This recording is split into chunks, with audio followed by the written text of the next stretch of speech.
Welcome back to another installment of video on eCIO.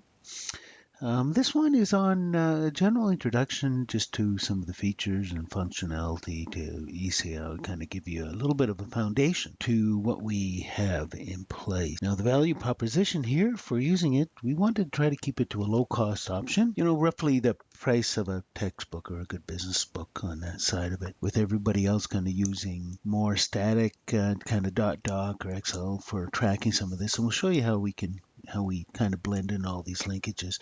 Wanted to kind of give you a tool that you could use kind of every day for even if you're an individual contributor or a team or department or a functional manager, you could be able to set that up. Also wanted to give you kind of some capabilities to leave whatever you're doing. If you're doing a project work and you're a project manager, you can leave some of these items for others to access and to use. So kind of add it to your process asset library on it. You know, for tracking to-dos, it's a little bit more comprehensive, a lot more complex in some cases for tracking your to-do lists and how you're doing your status reports. There are some simple ways to do it, and there's some a little bit more complex items that you can track that make sense in some cases to use on that. A couple of items, we try to use eCIO to develop eCIO, so we use it for tracking and videos and running. You know, what we're trying to do is and for running our own business on this,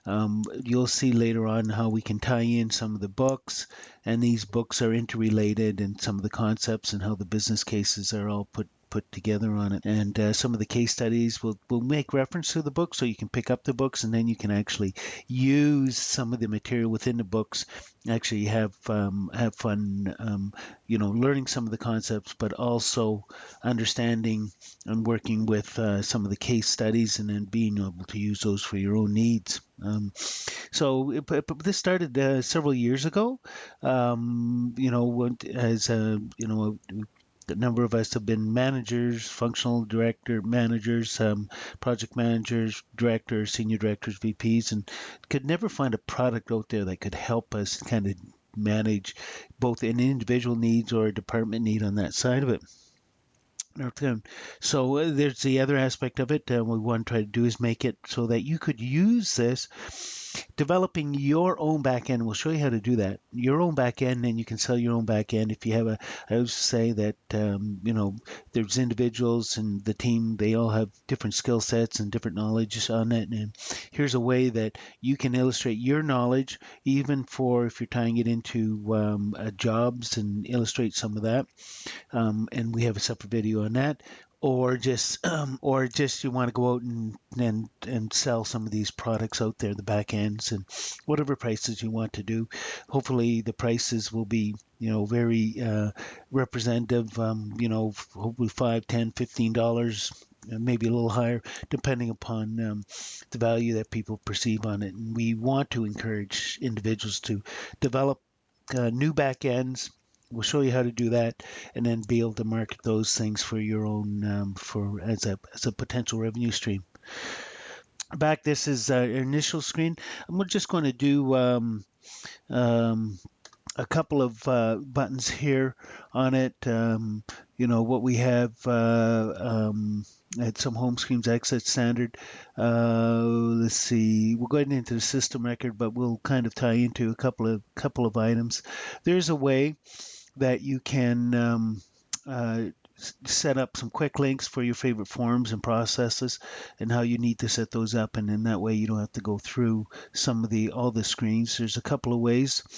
We're going to just show you. We've cut back a number of the menu slides. This is showing some of the profiles, and I'll show you how we can cut back those menu screens on it. And so we've only, for this video production, we're only going to work with these types of entities.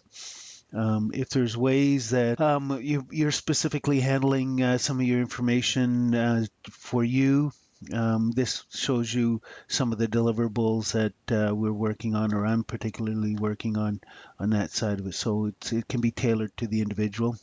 Searching is standard searching, just across the front. Printing, and we'll show you the reporting. We'll show you that.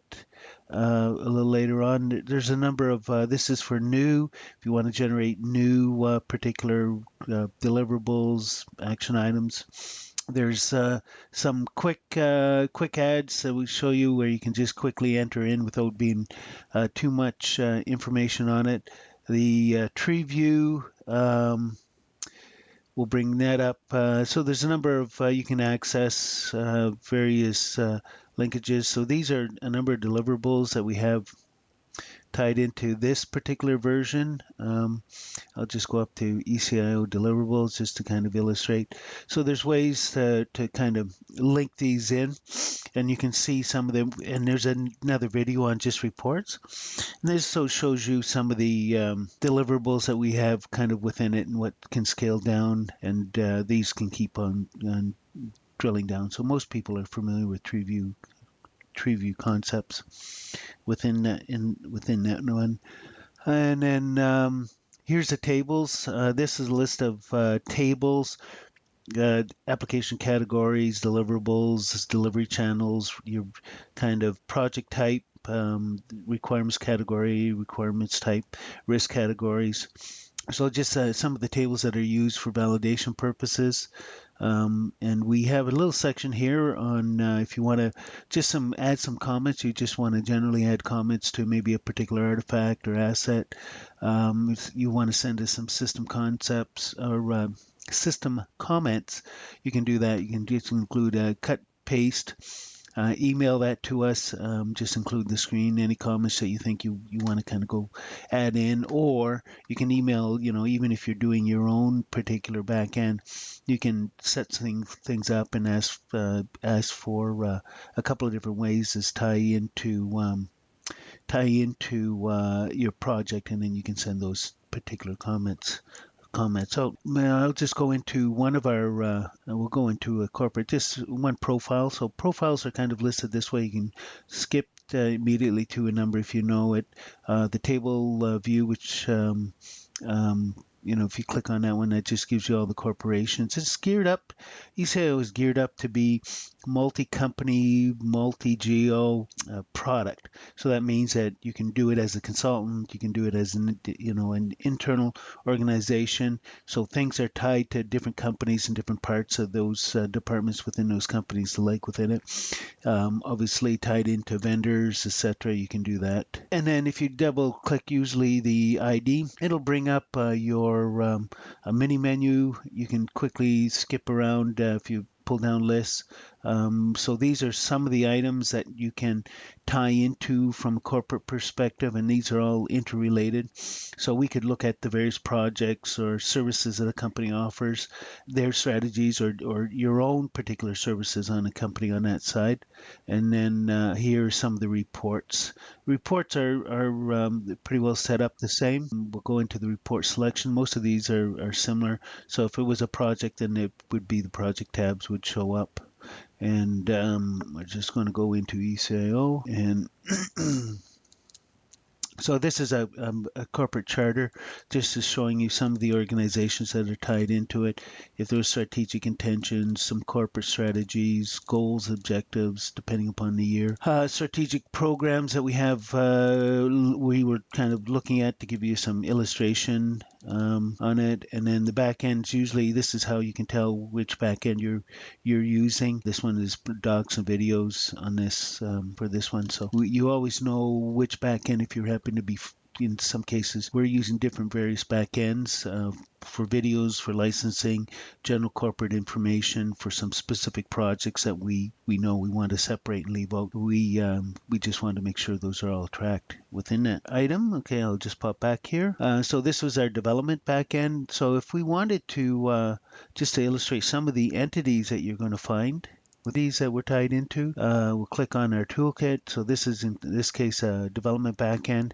There's some defaults that kind of go through that tie into whatever you want to do as defaults. If you're specifically working on projects or deliverables, and those things automatically come up, some narrative. But there's some linkages to here to show you. I'll show you this in the profiles. So depending upon maturity, you can set up the backend to be not as the reports are much more simpler in format that like. This is where we talked a little bit about the entities. So these are showing you all the entities that are within the system. The check mark just shows you if it's going to show up on your menu. If I have all, then all of them are going to show up. If I unclick this one, then whenever we look at our menus here, then only those ones that are clicked on will be shown. And it's kind of organized so you can get a little bit of an idea about some of the information that's tracked on it. There's some financial information, the tables which we've shown you before. So those are items on that. The other thing that's I think interesting is what we talked about is the relink of the database. So this one here, if we click on this one, it'll go in and it'll relink to if there's some other backends that we have linked in. So if you wanted data governance and master data management, this is an example, the Agile SAP framework requirements. So these are all different backends that you can look at, and then you can copy the backend. This is if there's risk management practices or there's developing applications. So if there's questionnaires or deliverables, we're trying to include those. And then you can bring that up and then say, okay, now I understand how it is, and then I can either copy this one if I wanted to use it or start out with a blank one. And then the other thing just wanted to mention is videos. We've got a number of videos kind of set up. You can go to our website. So just make sure you kind of go through it. We're trying to keep the videos down, and we're not being as successful on that in terms of timing. But so here's some of the videos that if you go to our website, you can see a little bit more, and it explains a little bit about if there's a particular back end, how you would use a back end. It could be a generic one, and then just explain the functions. But some of the interesting ones are the business analyst, what are the requirement questions, etc. Data governance, as I mentioned, customer relationship management, developing risk register, tracking a knowledge base with your own internal corporate assets, records, library management. Those are some of the items that we touch upon. So that ends the introduction. A little bit long-winded, but hopefully you found this of some benefit. Here's some of the information that you can click on and go to. To find out a little bit more, you can send us a note at support.eciosolutions.com, and then we look forward to hearing back from you. Thank you very much.